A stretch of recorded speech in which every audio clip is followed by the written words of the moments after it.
And I remember looking at my doctor and saying, how was I alive? And I will never forget this. He put his head down and he shook his head, and then he looked up at me and he said, I don't know, because you shouldn't have been. I got depressed. And then I got to a point where I don't like these cards that I've been dealt, but I'm going to have to play these cards to the best of my ability. Welcome to the Golden Llama Show, where enlightenment is just a podcast away and where spirituality meets laughter. I'm your host, Andy, the Empath Guide, here to blend spirituality with laughter and give enlightenment a high five. Join me on this cosmic roller coaster ride through the realms of wisdom and wonder. Get ready to laugh, learn, and expand your consciousness. Before we start going deep into the mindset, motivation, and self development, could you tell us what is your story and why the listeners should listen to you?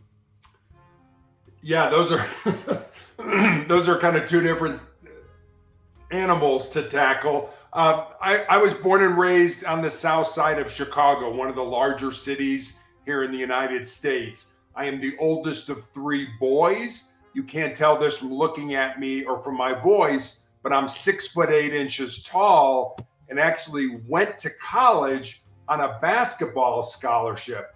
When I graduated from college, I moved home to find a job. I was actually the first person in my family to have the opportunity to graduate from college. I found my first job in the corporate headquarters of a large fast food company. That was the good news. The bad news was I lived with my parents for the next 3.5 years as I helped my mother care for my father and my grandmother, who were both dying of different forms of cancer. After my time in the marketing department with the fast food company, I went to work for the hospital that actually cared for my father and my grandmother. Then I made a major pivot in my life, and at 37 years old became a police officer. One of the things I did there was I was a hostage negotiator. After that, I started a school security consulting business. But for the last 12 years now, I've been dealing with a rare form of cancer, a rare form of melanoma that's seen multiple amputations on my body. And then finally, my wife and I have been married for 31 years, and we have one child, a daughter, who's in the military here in the United States. This is an amazing way to mention that he had cancer and just mention it like it is nothing. How did it impact your life?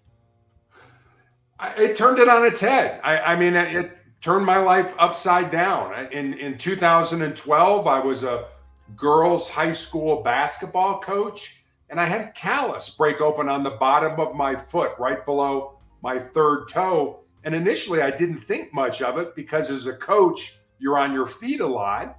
But eventually, when it didn't heal, I went to see a podiatrist, a foot doctor friend of mine. And he took an x-ray and he said, Terry, I think you have a little cyst in there and I can cut it out. And he did. And he showed it to me. It was just a little gelatin sack with some white fat in it, no dark spots, no blood, nothing that gave either one of us concern. But fortunately, or unfortunately, he set it off to have it looked at from a pathologist's point of view.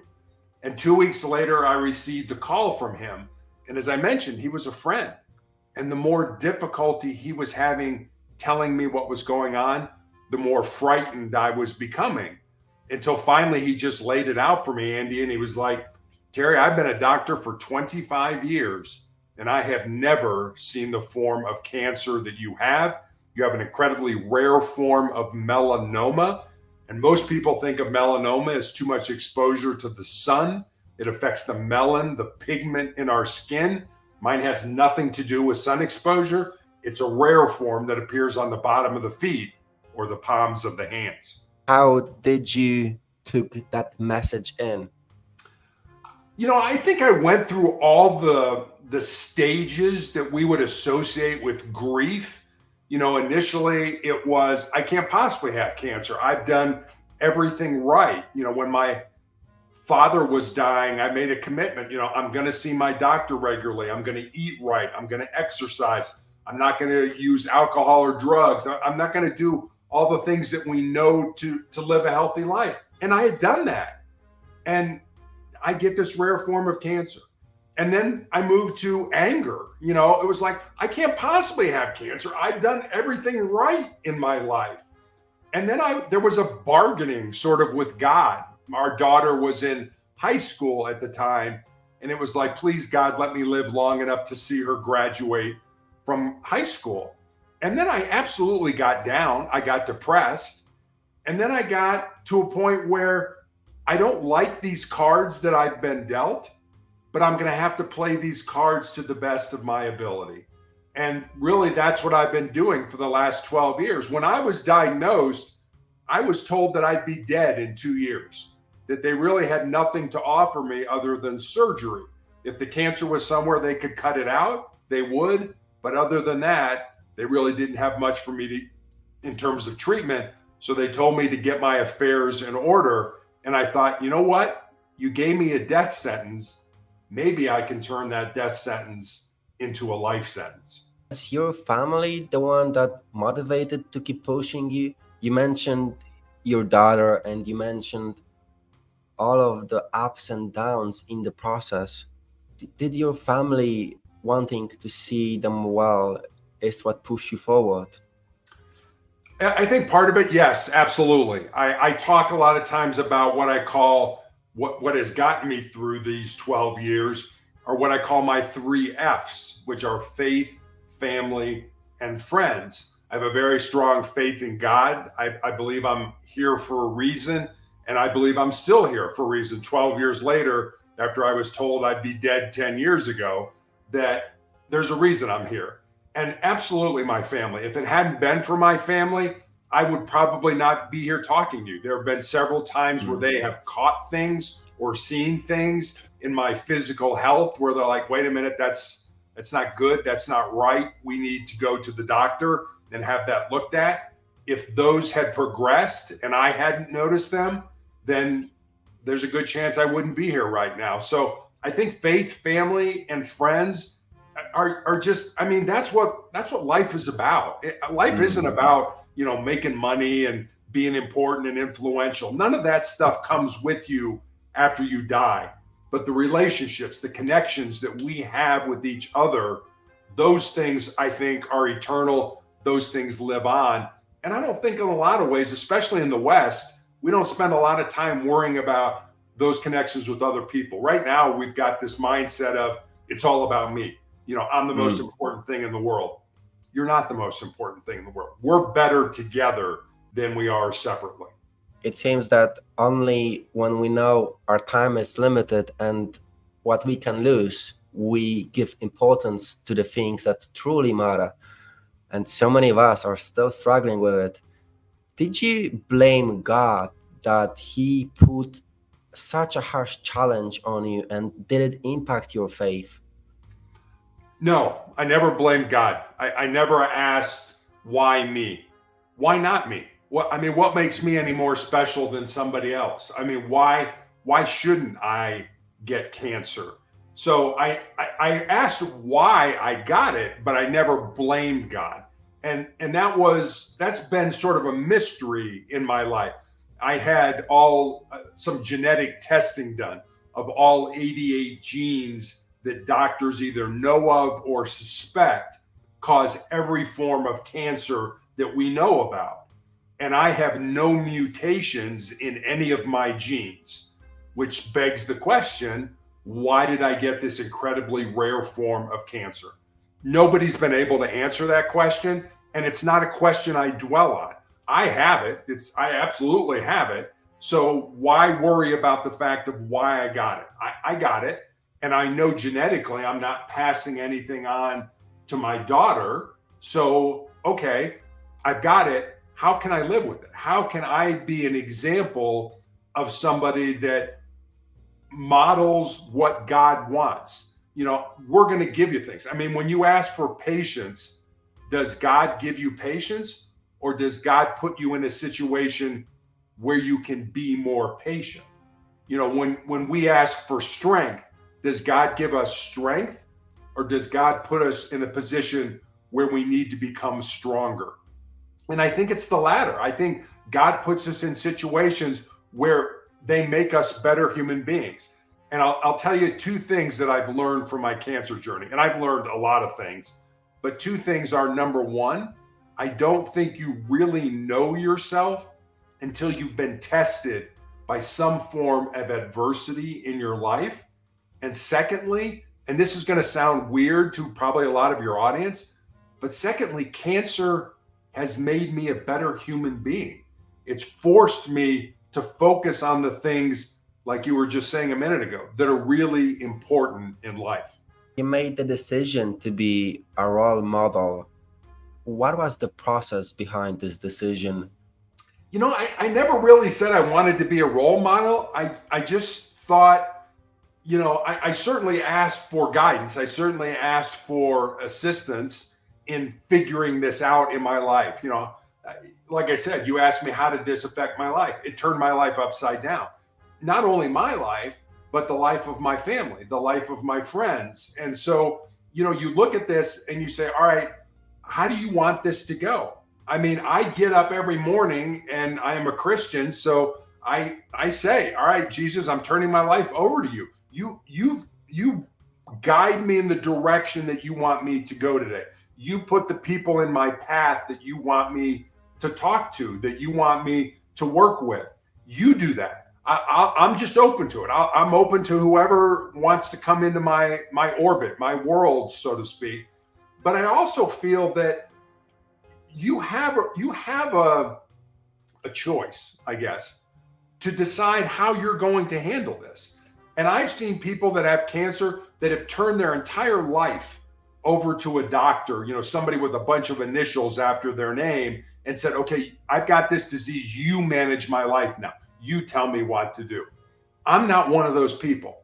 I want my life to be based on the decisions that I made, not on the decisions that I didn't make or that somebody else made for me. So I know I can't do this by myself. I know I'm too weak. I'm too fragile. I'm too frail to be able to do this. I need something bigger than me to help me get through this. And that is God that helps you confront the harsh reality while others let go of their choices so they can sit in the backseat while their soul cries. In the end, nothing is good or bad. It's how you use those experiences. And something that you can label as really bad can be used for your growth. And as you said, the hardest things usually allow us to grow the most. When God wants to give us growth, He's not gonna give us growth. He's gonna give us challenges that would lead to grow. I'm loving what I'm hearing. What was the first thing that you done while you were told that you have this life sentence on the back of your neck? I think the first thing I did was I sort of rallied people around me that I knew would help me. I certainly prayed. I certainly, like I said, went through all those emotions of grief that we would associate with. But once I came out of that, it was like, okay, now it's time to fight. Now it's time not to just roll over and say, well, this is the way it is. I'm going to ask for guidance, and then I'm going to put people around me that I know are going to help me. And it's interesting, Andy, because there were people in my life at that time when I was diagnosed that I was 100% sure would absolutely be there for me in a time of crisis, in a time of adversity. And some of those people, Andy, were like, I can't deal with this. I can't deal with you. I was 51 years old when I was diagnosed. And I know that's older, but it's not old. And people were like, I can't deal with somebody your age and your vitality being cut down by this disease. So I've got to back out. I've got to distance myself from the things that you're going through. And that surprised me because I'm like, of all these people, I would thought you would have been there for me. And then there were other people who I never expected would be in my corner, would be there for me, that have never left me in the 12 years that I've been battling this disease. So, once I got right with God on this, I got people around me because I knew I was going to need support. I knew my family was going to need support. And I put those people in place and asked them to help me, to assist us, to be part of our lives in an even greater way than they already were at that time. Do you think relationships are more important than eating good food or taking well deserved rest? I don't know if they're more important, but I honestly think they are as important. One of the nurses that cares for me today for the tumors that I have in my lungs is a former hospice nurse. And for those of your audience who don't know about hospice, those are people who take care of other people at the end of their life. It's end of life care. Hmm. And she recommended a book to me called Imagine Heaven. And it's a book about people who had near death experiences. And I learned a lot from that book. But one of the most important things that I learned from reading that book was that no matter who the person who had the near death experience saw, whether it was Jesus or Allah or a saint or an angel or a friend or a relative, the one question that almost everybody seemed to get asked is this: how do you care for my people? And I go back into the Bible, being Christian, where Jesus was asked, what's the most important commandment in the world? And the first commandment he says is, have no other gods but me, love your God with all your heart, your mind, and your soul. And then he adds to that and says, and the second is just like it: love your neighbor as yourself. So I think what that question is, how do you treat my people, is how do we treat each other? Do we have those connections? Do we have those relationships? Do we care about other people? Are we trying to make other people's lives better? And I think that connection with other people, we saw it during the COVID pandemic around the world, where people were isolated. And when people were isolated, we didn't do well. Alcoholism rates went up, drug abuse rates went up, divorce rates went up, because we're not good in an isolation point of view. We're much better together as human beings, helping and focusing on each other. Together, we are able to achieve so much more. And I believe that resonates with the audience as well, because when you were speaking, I literally got those goosebumps. And I do not label myself as Christians. I believe there are learnings in all the religions, and if we use the religion as something that benefits us, it's amazing. But if we allow the religion to use us, it's gonna make even more separation and even more barriers. And in the end, it's all about finding who you are. For some people, there might be some challenges needed to know who they are. It's like the light can only experience itself in the dark. Without the dark, the lightness does not exist. And if you could say to those that have been experiencing things like anxiety or any negative emotion, do you think negative emotions could start those diseases like cancer?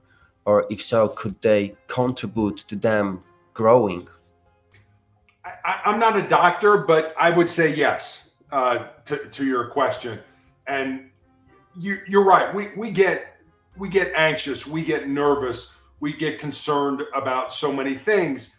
And when I was in college, I went to a military school, and one year, we had a president who had been an admiral in the Navy in the United States, and he had been a prisoner of war. There was a Vietnam conflict back in the 1960s and 1970s, and he was a fighter pilot, and he was shot down, and he spent 8 years in captivity. And I remember being at an event with him, and somebody asked him, who were the people that survived that torture, that abuse, and that brutality? And he said, let me tell you who didn't survive. He said it wasn't the big, strong, tough guys who thought that they could handle any kind of abuse or torture. And the second thing he said, and this really surprised me, was he said the next group that didn't survive were the optimists. He said these were the people that thought they would be released or rescued by Thanksgiving or Christmas or Easter. And he said those holidays would come and go and they wouldn't be released. And he said those people died of a broken heart. He said the people who survived were the people who understood what they could control and controlled it. And according to him, basically as prisoners, he said the only thing we could control was our thoughts and the breathing in our lungs. Everything else was at the discretion of the enemy. And Andy, I think that's where we get in trouble. We try to control things that are outside of our ability to control. And one of the things I recommend to people when they get in that situation is just take a piece of paper and write down all your anxieties, all your worries, all your concerns. Put everything you can think of down on paper. And then once you have that list, go through that list and cross out everything that you don't have immediate control over. And whatever is left on that list, those are the things you can work on. Those are the things that you are able to influence in your life. The rest of these things that are outside your control, why are you letting them upset you and getting you so anxious in your life? And you are losing your energy on behalf of those things. So that would be the fast process of letting go of the things that you do not have control on. To any of your experiences, you have found people that this is not enough, that they can explain things logically, but still somehow this anxiety still has grip on them? Oh, absolutely. And anxiety is a horrible thing because you're fighting a demon that you can't see, or you're fighting a demon that has multiple heads and it's all over the place, and everything that's happening to you in your life is wrong or difficult or causes you adversity or something like that. That it's always the negative side of life. And you asked me a question before about, did I blame God? Did I put that onus on God and say, you know what, you gave me cancer, why did you do that? And I never did that. And I don't think I'm any kind of a Superman because of that. I just didn't feel that there was any reason why I shouldn't get cancer. And I think people they tend to want to control things because it gives them, they feel some kind of power, some kind of authority over their life that they're not getting otherwise. And I think you kind of have to step back and look at the habits that you have in your life, because we're all a product of our habits. Are you doing good things? Are you abusing your body? Are you involved in alcohol and drugs? Do you not get enough rest? Are you not eating right? All those things that you have control over, those make you more resilient. Those give your brain the ability to help you control things that you can control. So I guess I would say, sort of step back from your anxiety and look at the things that you're doing in your life and see if those are contributing to moving you forward in your life, or if those are things that are holding you back from moving forward in your life. When you start respecting your body and start giving it what it needs, the rest, the quality food, it starts to respect you back and gives you power and energy to face any adversary you can have in life. And for those people that try to control everything, really it's their fear that is causing them to try to control all the things. They I would agree. Cannot. Yes. I would Yes. say fear is one of the biggest things that holds people back. Small minds and weak people cause all kinds of adversity and things like that in life. And most people they spend their entire life never contemplating what it means to be great in their life. And I'm not talking about great in terms of material or monetary things. I'm talking about I mean, human beings are so powerful and we can help so many people along our journey, but people don't contemplate, what can I do? How can I turn this great thing that I've got going in my life and make it so that other people can benefit from that, so that other people can draw on my energy, on my power, on my courage, on everything that I've got going on in my life. Nobody thinks about that. It's been said here, and I don't know, there are different cultures, but in the United States, it's been said some of the richest real estate in the world are our cemeteries because they're areas rich in books never written, relationships never pursued, businesses never started. People don't think big enough. We think too small. The first step, I believe, would be to be really authentic with yourself, to be really vulnerable. And that is a challenge. Most people do not start because they are afraid what will other people think. And that is mostly because they themselves judge people a lot. It is how you treat yourself, you can treat it to others. And how you treat others is how you treat yourself. So truly, it all starts within. If you have things aligned within yourself, it would manifest outside as well. Did you change any health habits while you have been confronted with this really bad news? I don't know if I changed any habits. I know I concentrated more on the good habits that I had. Mm. I knew I was eating well, but I wanted to eat better. I would occasionally drink soda or something like that. It's like, nope, now I'm just drinking water. I got to a point where I prayed every day, but now I pray more. And I do things, I do breathing techniques, I do kind of a meditative thing. I do things that are better for me. And you can do those things and just take a self-assessment. Do I feel better?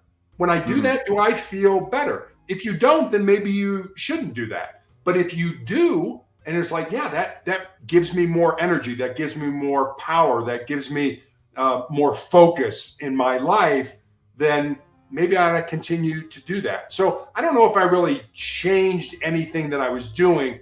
I just concentrated more on the things that I was doing that I knew benefited me mentally, emotionally, and physically. And how did that impact your willpower? I've always, my wife would tell you, I don't mean to laugh. It's my wife would tell you that I can be rather stubborn. I'm one of those people that if you tell me I can't do something, I'm going to do it just because you told me I couldn't do it.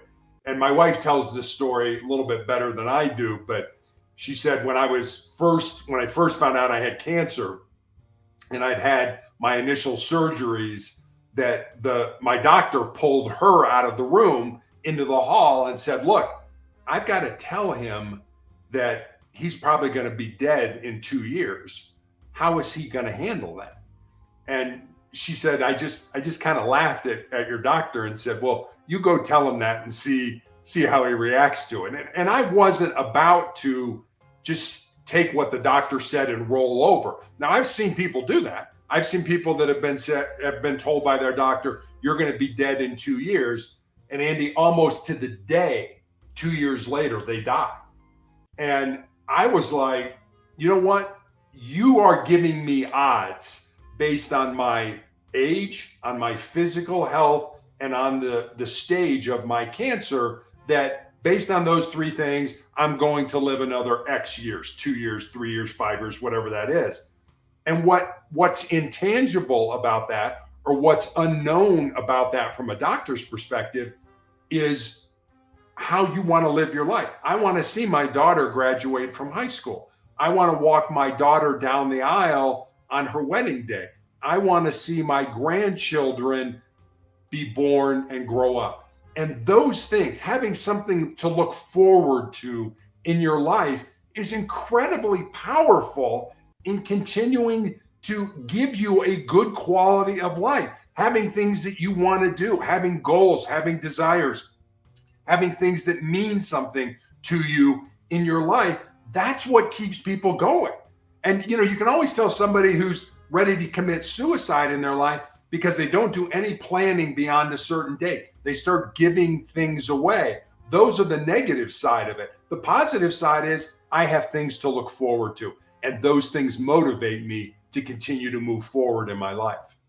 Would that be what you would recommend to anyone that has been given this life sentence bat from the doctors? And what are you looking for right now? I would say have something to look forward to, whether it's a vacation or something as simple as I want to read a book, this particular book that I haven't read. It doesn't have to be big things, but have things that you look forward to. You know what? Tonight after work, I'm going to go home and I'm going to start this book that I really wanted to read. Well, that's not really a big deal. Yeah, it is. It gives you something to look forward to. It gives you a purpose. I guess what I'm looking for, I mentioned I was bargaining with God to see my daughter graduate from high school. Well, I not only saw her graduate from high school, I saw her graduate from college. And I had my left leg amputated in the middle of the COVID pandemic. And I was able to use a prosthetic leg to walk her down the aisle when she got married a couple years ago. So those things I've done. What am I looking forward to now? I'm writing another book. I'm looking forward to the day when my son-in-law and my daughter decide they want to have children, and I want to be around for the grandkids if I can. I'm getting involved in projects with some doctors here in the United States. So I have things that I'm doing in addition to being treated every 3 weeks for the tumors that I have in my lungs. And yes, I could sit around on the television or sit around on the couch and watch television all day and feel sorry for myself. Or I could say, well, I've got today at least. What can I do to plan for the future and to do things that not only will help me, but also will help other people? Do you think you're using borrowed time that you're bargained from God, that you somehow win using your willpower from Him? I don't think so. I mean, I think we're all, we all have a start date, date we're born, and we have an end date, a date when we die. And I don't think there's really anything. I think that's kind of set. I think God knows when we're born, and God knows when we're going to die. I don't think that, should I have died 10 years ago? I don't know, maybe. But that wasn't God's plan. That wasn't God's saying. And I always say, and I'll give you a quick story. When I found out I had these tumors in my lungs and had my leg amputated, about 6 months later, my doctor showed me my CAT scan, one of the scans that they use to diagnose my disease. And I have no medical background, Andy. I don't know how to read a CAT scan, but you can kind of look at it and be like, oh, well, that doesn't belong there. I had these big tumors in my lungs. I had fluid all around the pleural spaces on the outside of my lungs. I was coughing up this green, bloody phlegm. And I remember looking at my doctor and saying, how was I alive? And I will never forget this. He put his head down and he shook his head. And then he looked up at me and he said, I don't know, because you shouldn't have been. So that taught me right there. That told me that God's not done with me yet. When I die, where I die, how I die, way above my pay grade. I don't spend nearly as much time worrying about or thinking about death as I do concentrating on having a positive and quality life off of that not only benefits me and my family, but also benefits other people. I think whenever I die, that's a predetermined date by God. And whenever that happens, that's fine. I'm ready for that. But it doesn't look like it's going to be right now. So I still need to be able to live my life. What's important is to have no regrets, that you could done something but you didn't. And death is something that awaits all of us. None of us can escape, and many people, including me, do not believe that is the end of the story. This is just another part of this journey for the soul.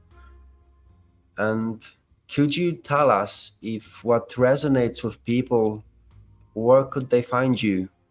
I have a blog slash website called Motivational Check.